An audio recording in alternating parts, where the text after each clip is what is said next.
news, sports, education, and entertainment.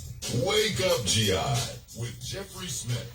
Brought to you by the Gary Community Schools Corporation. All right, everybody, we're back. Top of the hour. Well, about a minute before the top of the hour. Why rush things? It's a beautiful Thursday. It's the 18th of April, 2024. And this is Wake Up GI with Jeffrey Smith. It continues, ladies and gentlemen. We'll get to meet some interesting people today. And, of course, we are very happy, as always, we are every month when Dr. Janet Seabrook of Community Health Net comes in and shares information about not only what she's up to and what she's about, but also she kind of answers some of our questions, or at least my questions that we might have as it relates to healthcare. She's got a wonderful event. I think you got an event coming up, don't you? I know you wrote an article that's in the Crusader. And we were talking about this for the past couple of visits about food and how it's linked to diet. Now you're getting into gardening. I know you had a cookbook out there now. Now you're giving us the Martha Stewart side of you. And so we're going to find out about that. But once again, Dr. Janet Seabrook, proprietress and, of course, doctor at Community Health Net, is joining us as she does every month. Well, first of all, good morning. Hi, good morning. Let me cut your mic on. That's how it works. Okay, good morning. Good morning. First of all, it's great to see you. We appreciate the time you take to kind of come in here. We're going to talk about gardening in a minute, but I think I told you off mic, I had the pleasure of meeting a young lady who's in your profession. And, you know, it's kind of crazy is that a lot of the things that you constantly have talked about over the years, you know, about the, mortality rate as it relates to mothers and things like that. It's when you talk to other people in your genre, in your business, and I really just see how all of you, people appreciate your efforts and some of the things that you've done. And even though you might not know them personally, that your fingerprints are out there, Doc. You've been doing this for a minute, you know what I'm saying? And you're appreciated. And so I just want to tell you, good stuff. And we appreciate these conversations because we were talking about diet and she was schooling me on infant mortality. And a lot of things she was talking about are things I've heard you say over the years and then, as recent as some of our previous shows. So thank you. Yeah. And I'm glad that people are listening. Yeah. And that, the education and information that people need to better take care of themselves is getting out there. I see myself as an advocate for public health, for maternal health, right, and infant health. And so we're actually coming to the close of Maternal Health Week. Yeah. It started last week, Wednesday, and it ended yesterday, Wednesday, in recognition of maternal health. Yeah. And so it's very timely that we would be talking about this subject right now. Now, it's crazy because, you're operating in two capacities, but, I know in your day job, your regular job, you're always tackling this issue. You're always in it. What have you done as the health commissioner? I guess the main thing, and when I look at the health commissioner position, I see a lot of just kind of education and putting information out there and connecting people or showing people where resources are. So what did you do as as the health commissioner of Gary for Maternal Health Week? So one of the things that we've done at the health department is to look at what community resources are out there, just like you said, and making sure that we're directing people to those available resources in the community, providing education. Although the health department does not directly provide maternal health services or prenatal care, they are a referral source. They do pregnancy tests, and then they give information as to where you can go to receive those services. And recently, we have created a partnership with Northwest Indiana Cooperative. Mm-hmm. So there'll be more information, education, highlighting and spotlighting maternal health and infant health in the recent months. Now, let me ask you this. This is also obviously relevant to the health department, and it might be out of your wheelhouse a little, but I'm sure you can handle it. And that is that as we get ready to approach summer, right now we're in the spring, the rains are coming.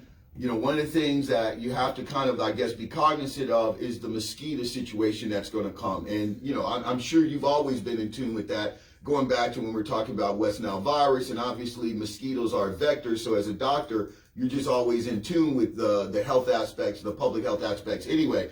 But, as you go into this summer as a leader of that department, Have you had conversations with the city about spraying, or what is going to be your approach as it relates to a mosquito problem? Because, you know, you can call it the environment, whatever, but this insect thing is going to be a little off. We know the people, our friends to the west, are getting ready for cicadas and everything that's going to bring to Illinois. They're expecting just an absolute barrage of that.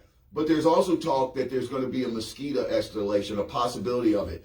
We've got some areas that have standing water, communities that run risk of threat, which is just a haven for mosquitoes. So how do you stay on top of that? And have you had conversations? So currently I have not had conversations with, but there will be upcoming conversations about, you know, preparing for the summer. Right.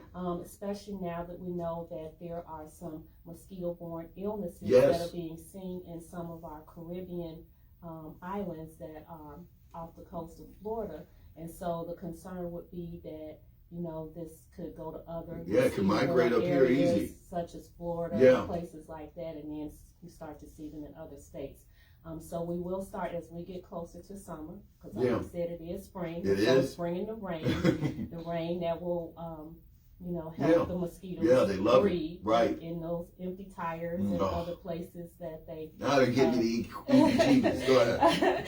to seek refuge in. But no, those are plans that we have on the table to look at how do we make sure that we can have a safe and healthy summer outside, you know, outdoor activities. Yeah, I mean, and you know, as you kind of talked about that, you were bringing about safe and healthy summer, and a lot of times we don't really think about it, you know, unless we think about it, and that is that, you know, as each season or each kind of phase of the year kind of comes, we have to kind of protect ourselves. You know, we're about to get into some very hot temperatures and things like that. And so it's very important that seniors, as well as people that might be compromised a little, know how to keep themselves hydrated, about staying in the shade, and definitely monitoring, you know, people that might not be able to kind of handle things themselves. And so, you know, I know you got a whole bunch of stuff you got to roll out in the near future. Let's get to your new interest, though, because as I said, you've got some cookbooks out there. I'd like you to give us some of the titles for people that would like to go out here and maybe purchase them if they're still out there in print. And then kind of tell us about this gardening thing, because you know you and I have been going on this for a while. I mean, my wife, we've got our plant beds out there that have come in. We got a whole enterprise project for the law. I mean, we really got like designs, and it's a shape, and it's a walk. It's a whole thing that we're doing on the side of our house. So we're all ginned up about this, and I know you are as well. As it said, you wrote a wonderful article. Tell us about it. Okay, but I do want to go back a little bit, if I could, about the mosquitoes. Yes. You know, don't sit around and wait on others either. If you have property that you need to protect, my husband and I buy those mosquito pellets. Oh, yes. And those, the ones that look like donuts, and they're tiny pellets. Yeah. And we bait the areas that have standing water, right, like the little culverts that the water runs through. Oh. So do it yourself too. Don't depend on someone to there you go, Doc. Look at you. Spray, you know, and wait on those times. You know, get ahead of the game. Right. As soon as it starts to get warm, start to put those baits out there. Yeah. So you can start to kill the mosquitoes on your own, at least on your own property. No, you're absolutely right. And, you know, shout out to our furry friends as well, because, you know, right now you're going to get into deer and tick, the ticks and things like that. And, you know, I know my little guy, a couple of weeks ago, I had to pull a tick off of him because he's so low to the ground. They just jump on him without even trying. He's a dash hound. But, you know, you do have to think about that, because you got Lyme's disease. And I remember hearing about Lyme disease, but I actually met a person who was just sitting out there. And this was an older, kind of in their late 50s. And they ended up catching Lyme disease just sitting under a tree, and a deer tick fell on them, and it was a whole thing after that, and they obviously never really got cured. They were just dealing with it. So you're right. There's just a lot of stuff we got to be cognizant of as the weather changes. Okay. Yeah, definitely. And now we can get into the gardening. Let's get into that gardening. Let's talk about it. Yeah. So right now it's time to, if you haven't done it already, start to prepare your beds. Yeah. You know, clean them out. If you haven't cleaned them out, turn that soil over, get that compost in there, start to get everything ready. I use grow boxes. Oh. And so... go ahead, explain grow boxes, because I'm into this. Okay, so these are actually molded, preformed. Right. You buy them. You can go on the internet and just put in grow boxes, and then a whole list of them will come up. Right. And so I don't want to endorse any one company over the other. Right. But I've been utilizing them for years. And you kind of get your stuff started before you put them in the bed. I do. I've already started that. I buy the little pellets, and they have the compost and the soil in it, and you put water in there, and it kind of expands with a little netted covering. And then you cut the top of it after the soil is soaked for a few minutes, and then you can put your seeds in there. And I put them in front of a window and just let them have at it. Make sure they have adequate water. And then after May 15th, usually after Mother's Day. When there's no worry of frost. Then you can start sitting them outside, kind of harden them off. And then plant them out in the grow boxes. Nice. And there you go. So I'm about to steal your strategy, and I'm going to come back to my wife like I know some stuff now. As I always tell you, listen, my audience knows over the years I've been very honest about it. I indulge in a lot of things, but one of the things I'm not is I don't have a green thumb. So much so that I've never seen a situation where I've walked into a room of plants. They've literally uprooted themselves and used their roots as little feet to get out of the room because they know that I'll kill them. They just don't want to be around me. But so talk about what we plant. Talk about a good starter kind of garden that can go from farm to table, because that's what we were looking for. So I always tell people, if you're someone that is just getting started, go a little easy on yourself, okay? You might want to just think about getting some herbs. Some basil, some chives, rosemary. Your rosemary and sage will come back. So they're perennial, so they will come back. And start with those. Those, you can use the seasoned foods with. The fresh basil. I love basil. Like cilantro. Making your own bruschetta and then using your basil from your garden. Oh, look at you. With your tomatoes that you grew in your garden. And possibly your garlic too. Oh, yeah. And I've been watching what my wife has, and by osmosis, that means I'm watching it. And so, but it's been very cool. We've been watching this young lady, and I'll just give her a shout out. I forget her name, but she's on Hulu, and she has a show called Homegrown. And she is a woman who lives in Atlanta. And the show is about, she grew up, her mom's Jamaican and things like that. And she was a mechanical engineer by trade. And just one day she just gave it all up and decided to go out here and start farming her own food. And now she helps others and things like that. It's amazing. But one of the episodes we were watching, she was kind of in her own garden, and she was with one of her best friends, and she was planting stuff next to each other because the things that she was planting were either cross-pollinating, like a chili next to, I'm trying to think, she put a chili next to something, and it gave the other thing a little bit of heat. It was crazy. It's just amazing when you kind of get into it, the relationships that the plants can have with each other just by being in the same neighborhood. So there are some things that you talked about, the cross-pollination that can happen with plants. And then sometimes when that happens, it happens by accident. But then now, gardeners and growers now are able to present you with this new fruit or vegetable just because of, that relationship that happened. Pollination. And then there are things called companion plants. That, you plant plants together that grow, help each other grow. And so gardening is so interesting. It is so interesting.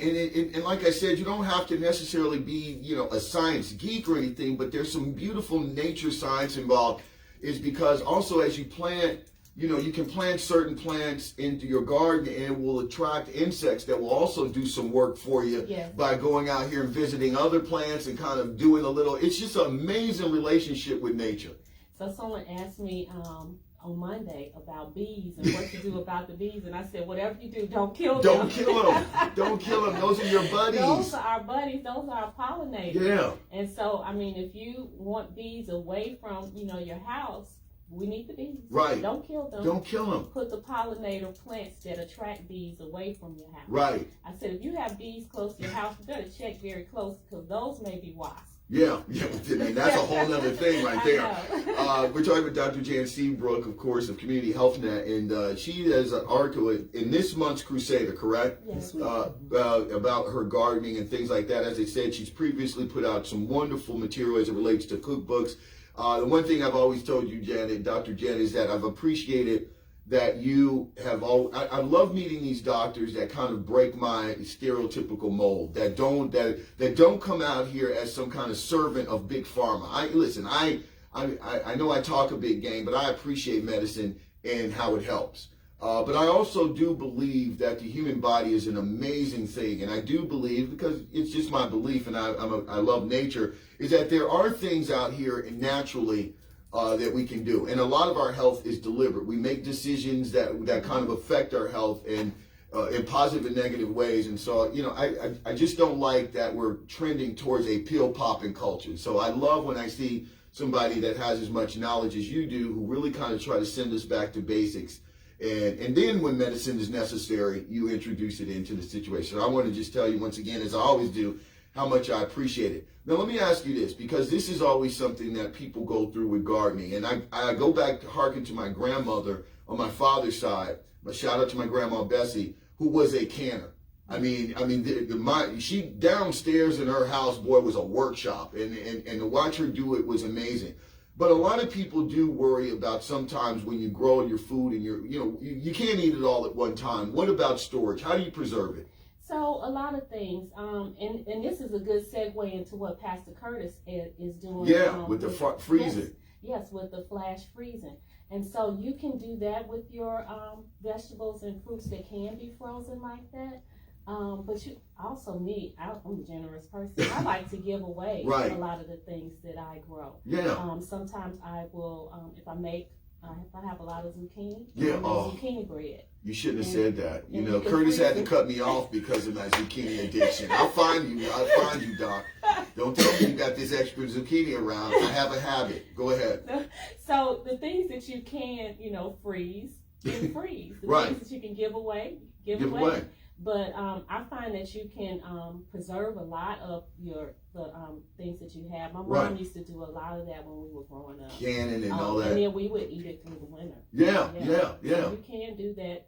You can give it away. You can keep it. Oh, you can can it. You can freeze it. So be a big shot in your neighborhood. Just turn yourself into like a community. Like have a farmer's market in your driveway, like giving your neighbors some of that great stuff. So I want to ask you this because, as I said, you did have a cookbook that you had out previously. Tell me about some of your recipes, because you were talking about bruschetta and things like that. And you know me, I'm a foodie. That got my ears up. So tell me about some of the things that you've made, some interesting dishes out of your garden. So you and your husband and your family. I don't call it a cookbook. I call it a recipe book. Recipe book, okay. I'm not trying to teach anybody how to You're cook. Right. There you go. You're giving them recipes for dishes. And the recipes are so versatile.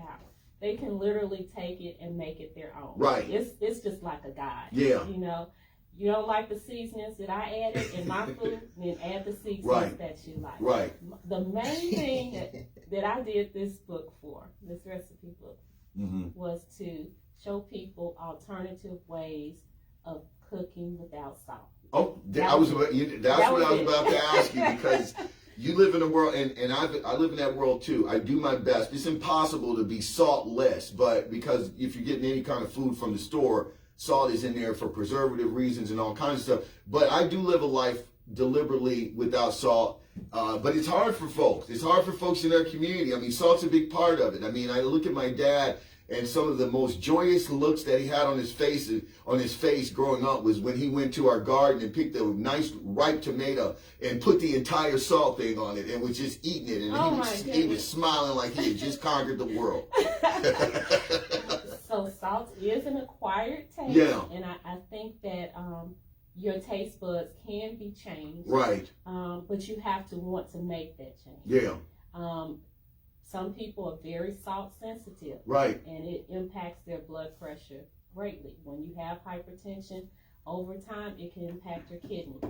Yeah. And so I just caution people. No, I like it. I think it's great advice. Yeah, I just caution people and want to show people that there are alternatives to, because like you said, we do have enough salt throughout our diet, throughout the things that we pick up and just munch on. Right. So then to add additional salt while you're cooking your lunch or your dinner, right, it's really not necessary. And there are alternative seasonings and flavors that will make the taste of your food make you forget that there is an ingredient. And the salt industry makes it hard, because when you kind of look at it and you try to just kind of when you think about salt and what it's about and how it affects the human body, they're always, the salt industry is like, well, you need it for muscle function. You need it for this. And you're just like, wait a minute, I don't need that much salt. Stop it. Electrolytes, yeah, whatever salt. So, now we live in a world in which our diet is a big thing. And there's so many different avenues. I want to ask you about this. So what are your thoughts, when you're out here talking to your clients about, who are meatless, who are vegan,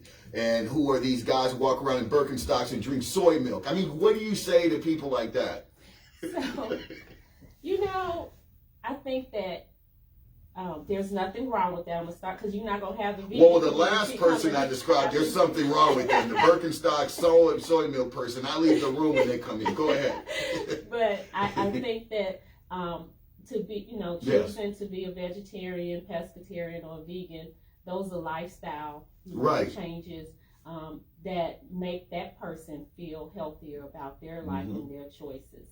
And I like the fact that there are more plant-based options on menus now.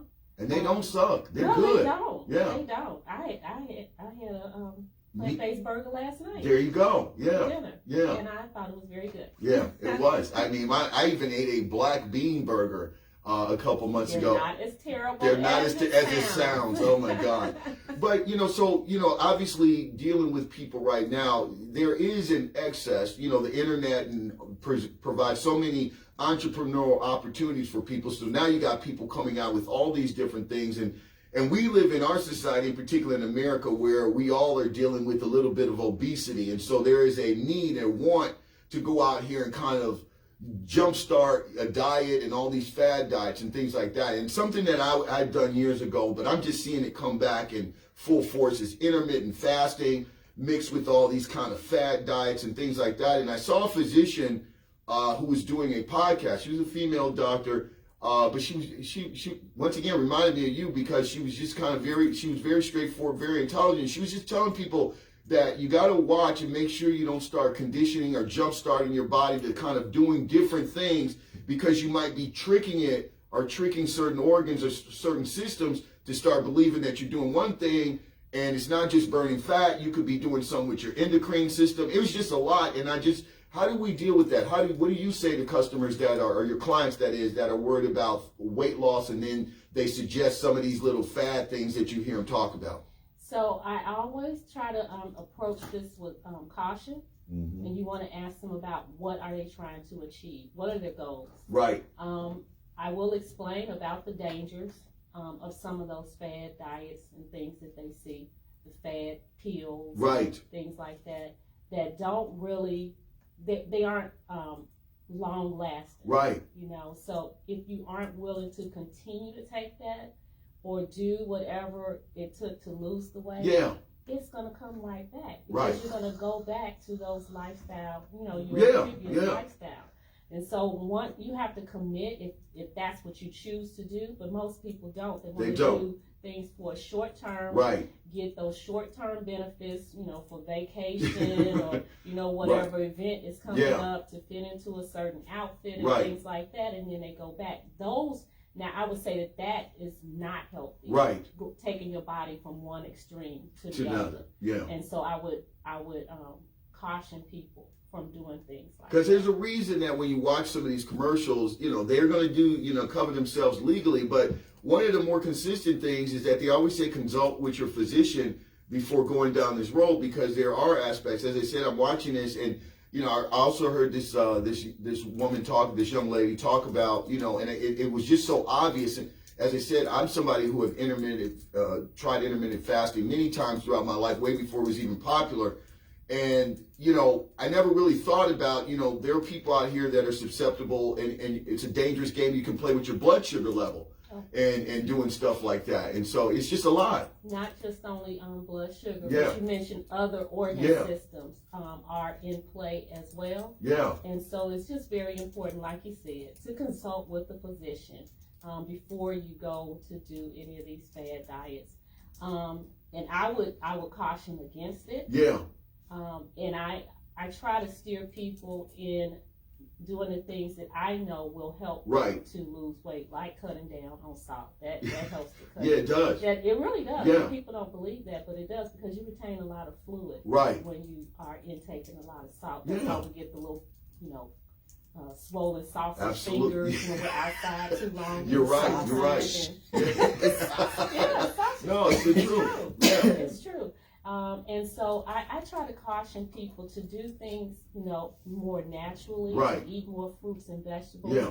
to look at what you're eating specifically, stop supersizing your food. Oh my God, portions are right. Yeah, portion control. Don't go for seconds. Yeah. Know when you're full. Yes. And I would caution people to take more frequent meals throughout the day, but make them smaller. Yeah, yeah. So you can have that feeling of being full and not, snacking on things that aren't really healthy. And now that since I mentioned snacks, let's talk about some healthy snacks and not the salty, things like. Isn't sugar the devil? Sugar is the devil, but salt is too. Yeah. Because we reach for things like, the pretzels yes. and the peanuts and the potato chips and the salty popcorn. Oh, yeah. And then at night it might be the ice cream or the cake or the cookie, before we go to bed.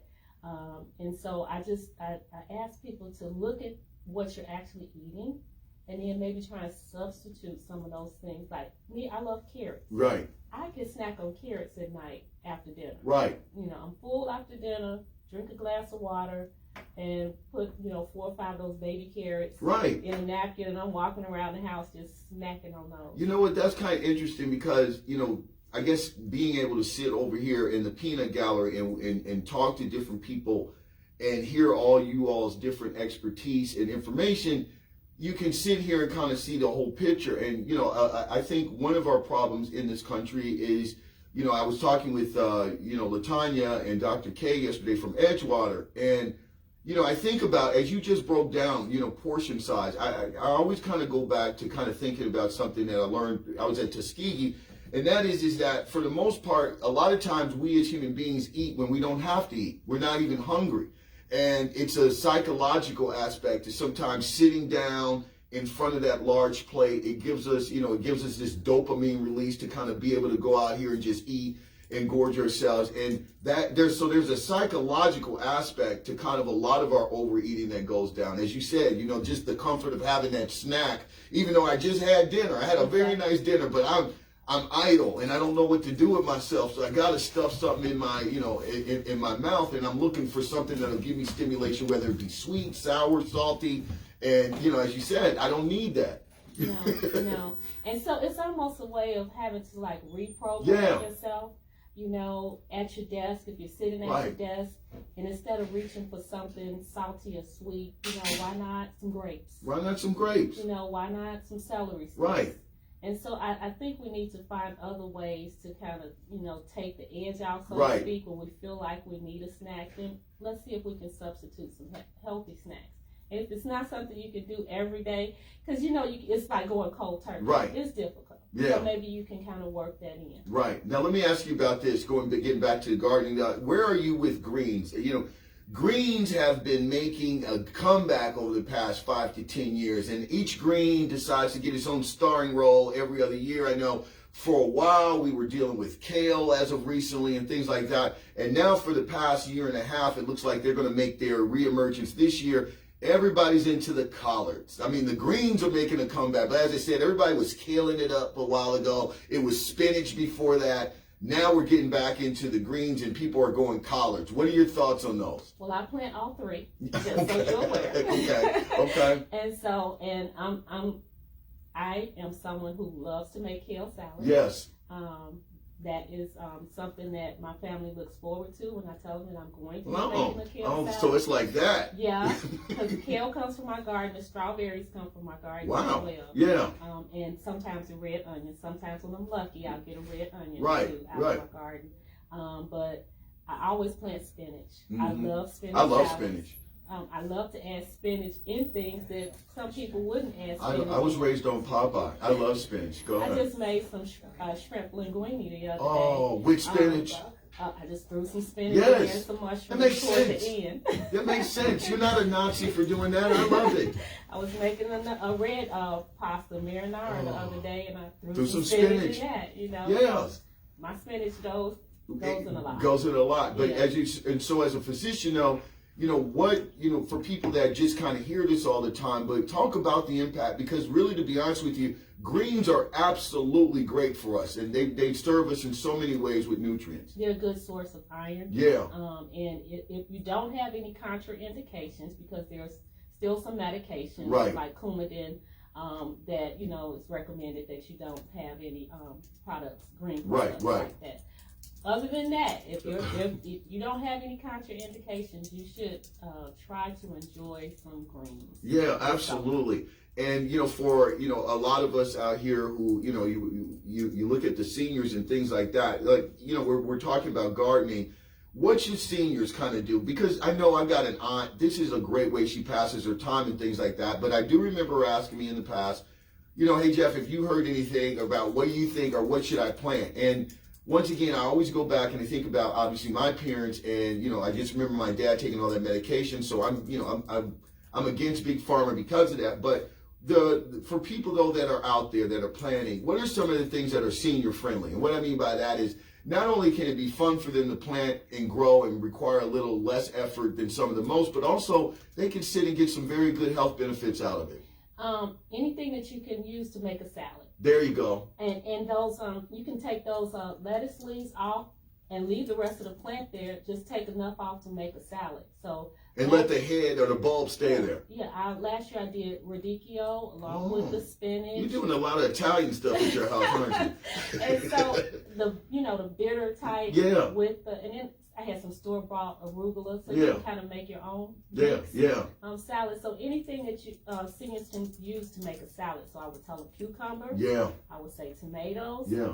And some form of lettuce. I grew a lot of romaine last year. Really? Was that hard? Romaine. No, it wasn't. Okay. It wasn't. Now, they require a lot of water. I thought so. Most of the plants that I'm mentioning require a lot of water. Don't let them dry out. Right. Tomatoes, you don't want them to get too wet because then they get what is called root rot. Right. And sometimes the bottom will start to turn black and they get a fungus. So you can let tomatoes dry out a little bit more than you can some of the others that I've mentioned. Yeah. Collards need a lot of water. Yeah, yeah. And so, it's, one of the things when you think about your greens and your lettuces is, I remember, people kind of talking about why you should kind of go towards kale and iceberg kale and romaine, because iceberg was just predominantly water and there wasn't a lot of nutrition out of that. I don't get a lot of flavor, taste from iceberg. You have to do so much to make iceberg taste like something. Yeah. With the rest of the salad.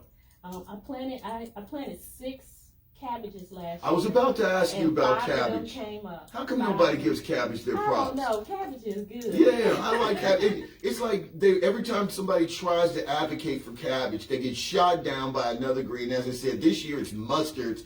Colllards, everybody's talking about. And then you got poor cabbage that's sitting over there like, what about me? I made coleslaw.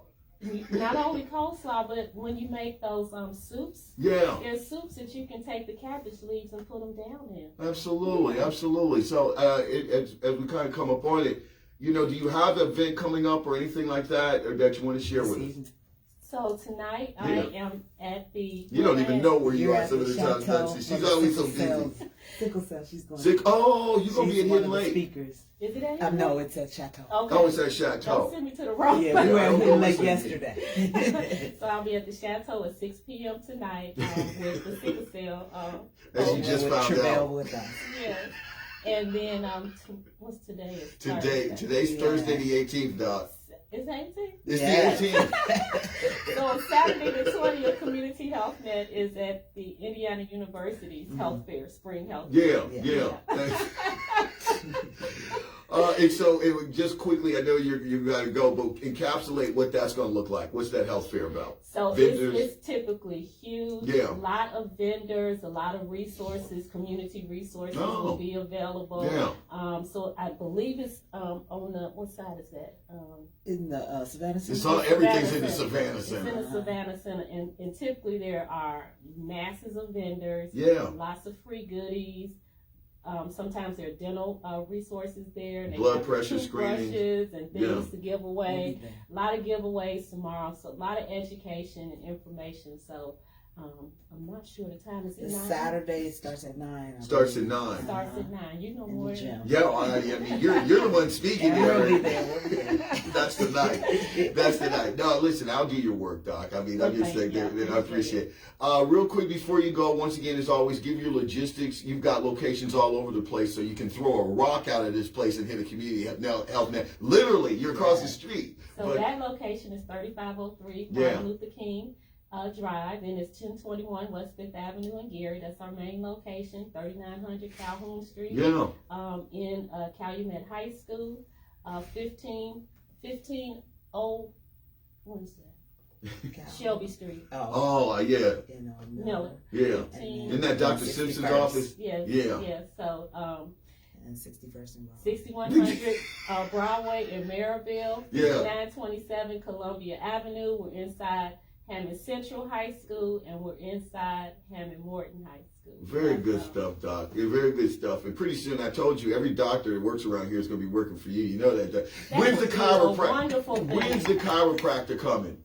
Oh, the chiropractor's here. I knew it. Is there any distance? When's the podiatrist coming? Podiatrist is coming soon. I know. I mean, there's not going to be. You got a dentist, podiatrist, chiropractor. Who's left? Eyes. Optometrist. Yeah, we have eyes. Okay. Pretty soon you'll be doing haircuts over there. I mean, you never know. You never know. Dr. Janet Seabrook, Community Health Net, we appreciate you as always. We're going to take a break. We've got another young lady we're going to meet in just a bit. You're listening to Wake Up GI with Jeffrey Smith right here, 88.7 FM, WGVE. Stay tuned.